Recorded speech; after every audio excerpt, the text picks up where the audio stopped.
একটা তথ্য জানিয়ে রাখি যে সাকিব যেহেতু আরেকটা টাইম জোনে আছেন, সাকিবের এখানে এখন হচ্ছে রাত দুইটা। ও রাত 2টা। সাকিব এতক্ষণ মানে আমরা উনার কাছে যা শুনেছি যে 2 মেয়েকে সময় দেওয়া এবং নানা কারণে উনার ব্যস্ত জীবনী যাচ্ছে। তারপর আমরা আমাদেরকে সময় দিয়েছেন, সাকিবকে অনেক ধন্যবাদ। তো সময় দেওয়াটা নিয়ে একটা ছোট গল্প আছে, গল্পটা আমি আপনাদেরকে একটু বলি। সাকিব আছেন সামনে। আমি অনেক মানুষকে ইন্টারভিউ করেছি আসলে জীবনে, বা অনেকে প্রশ্ন করেছি, কিন্তু সাকিব আল হাসান ব্যাপারটা এরকম আমার কাছে যে যখনই সাকিব আল হাসানের সঙ্গে আমার দেখা হয়েছে, আমি সাকিব আল হাসানের একটা লম্বা ইন্টারভিউ করেছি আসলে 2016 সালে, প্রায় 3-4 ঘন্টা ধরে ইন্টারভিউ করে এটাকে 3-4 পর্বে টেলিভিশনে দেখানো হয়েছে। কিন্তু আমি সারাক্ষণই অনেক নার্ভাস ছিলাম। সাকিব আমাকে নার্ভাসনেস কাটাতে সাহায্য করেছে নানাভাবে, নানা কথা টথা বলে। এখনো আমি যথেষ্ট পরিমাণে নার্ভাসই আছি। এবং সাকিব যখন রাজি হলেন যে হ্যাঁ আমাদের সঙ্গে উনি কথা বলবেন, তখন আমার মনে আছে যে আমাদের প্রযোজক আরাফাত এবং আমি এটা নিয়ে আলোচনা করতেছিলাম এবং বলতেছিলাম যে সাকিব রাজি হওয়া মানে আমাদের জন্য এটা অনেক বড় ব্যাপার। কতক্ষণ পরে আমার কাছে একটা মেসেজ আসলো যে সাকিব আল হাসান তো আমাদের কাছে জানতে চেয়েছেন যে আমরা এর জন্য কত টাকা দিব। আমরা মোটামুটি ভাবে আমাদের হজম হয়ে যাওয়ার অবস্থা যে আমরা তো সাকিব আল হাসানকে টাকা দেওয়ার মতো অনুষ্ঠান এটা না। তারপর আমরা বললাম যে একটা টোকেন টাকা আমরা দিই। সাকিব আল হাসান বলছেন যে হ্যাঁ টোকেন কোনো অসুবিধা নেই, কিন্তু টোকেন টাকাটা দিতে হবে সাকিব আল হাসান ফাউন্ডেশনকে, যেই সাকিব আল হাসান ফাউন্ডেশনটা সাকিব আল হাসান চালান এবং সেটা দিয়ে বিভিন্ন মানুষকে সাহায্য করে থাকেন। এবং সাকিব সেই ফাউন্ডেশনের ব্যাপারে কতটা প্যাশনেট সেইটা বোঝানোর জন্য আমি আসলে এই গল্পটা একটু বললাম। তারপর আমরা সাকিব আল ফাউন্ডেশন সম্পর্কে সাকিব আল হাসানের থেকে একটু শুনতেও চাই।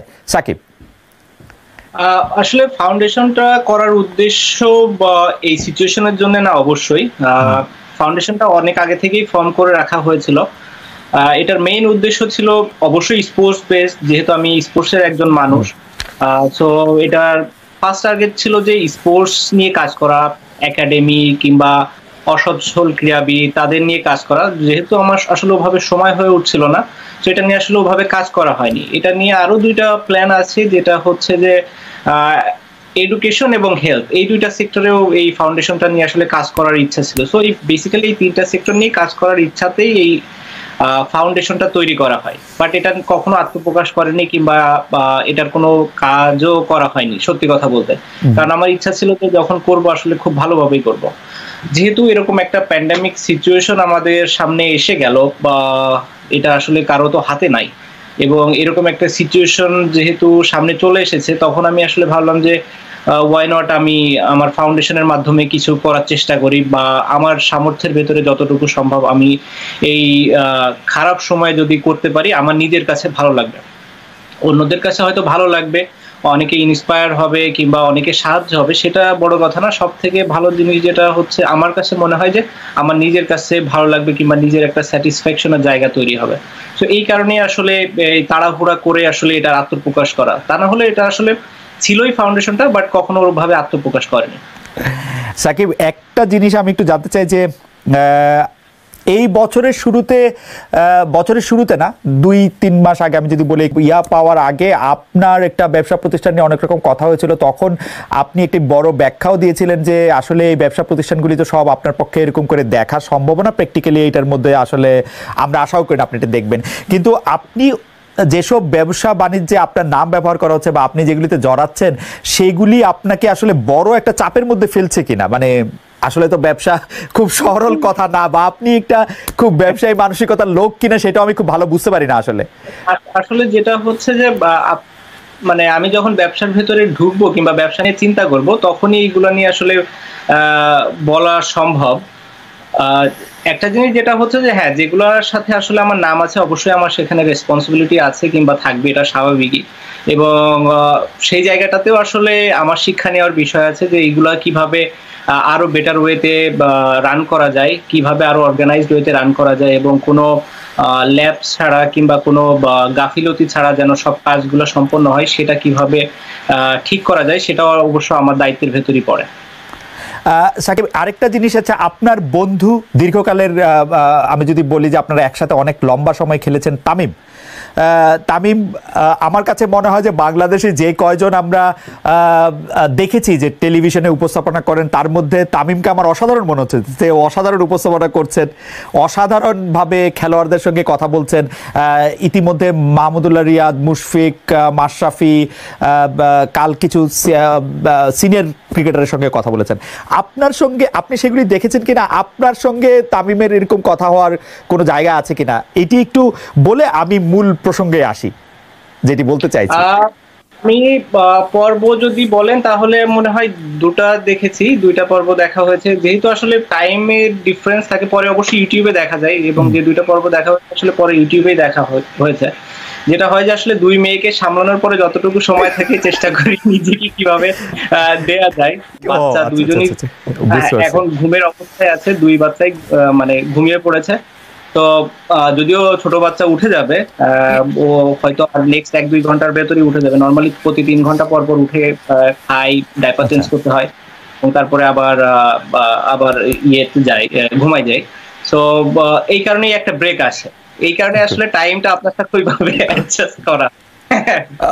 আচ্ছা, তো এইটা ফ্যান্টাস্টিক। আমি যেটি বলতে চাইছিলাম, তামিম যাদের সাথে কথা বলছেন, মানে মুশফিক, রিয়াদ, মাশরাফি কিংবা নতুন খেলোয়াড়দের মধ্যে তাসকিন বা রুবেল, তাদের সব কথোপকথনে বা সব আলোচনায় কিন্তু আলাদাভাবে আপনার কথা আসছে। মানে আপনার যে প্রভাব বা আপনাকে যে মিস করা, আপনাকে যে মনে করা, সেটি কিন্তু একটি বিশাল জায়গা থেকে আছে আমাদের যারা খেলোয়াড়। কারণ আপনি দেখবেন আলাপ হচ্ছে মাশরাফি এবং তামিমের মধ্যে, প্রশ্ন হচ্ছে তামিম মাশরাফিকে প্রশ্ন করছেন যে আপনি এটা এখানে কেন করছেন বা এই ডিসিশন কেন নিচ্ছেন। মাশরাফি কিন্তু আপনার কথা আলাদা করে বলছেন, এবং সেখানে আপনার ক্যারেক্টার আমরা কিছুটা বুঝতে পারছি।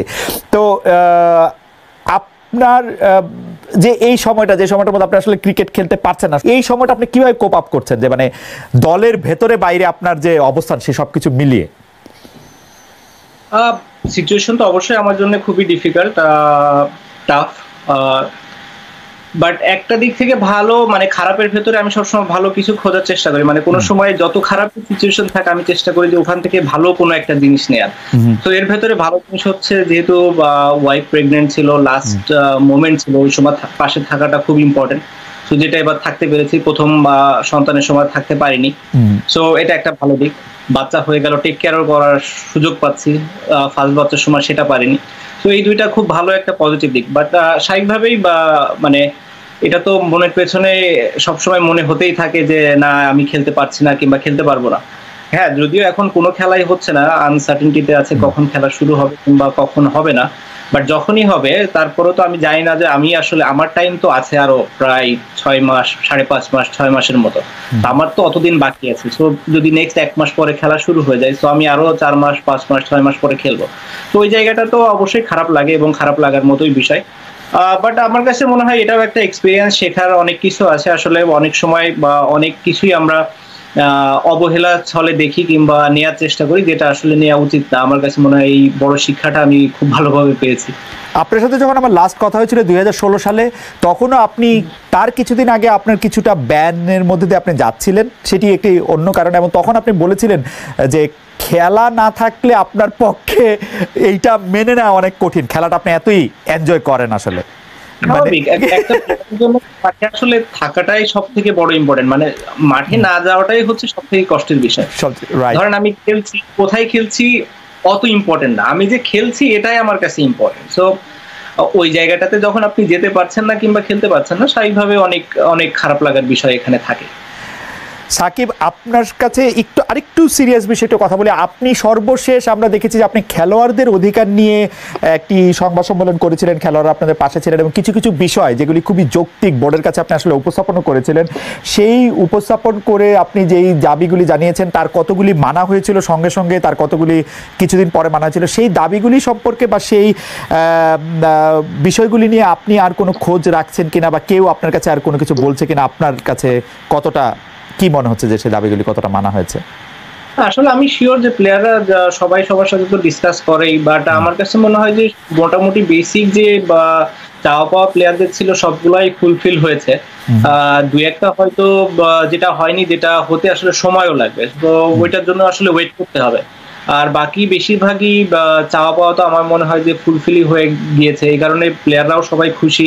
তারা এখন চায় যত বেশি খেলা হোক এবং মাঠে থাক।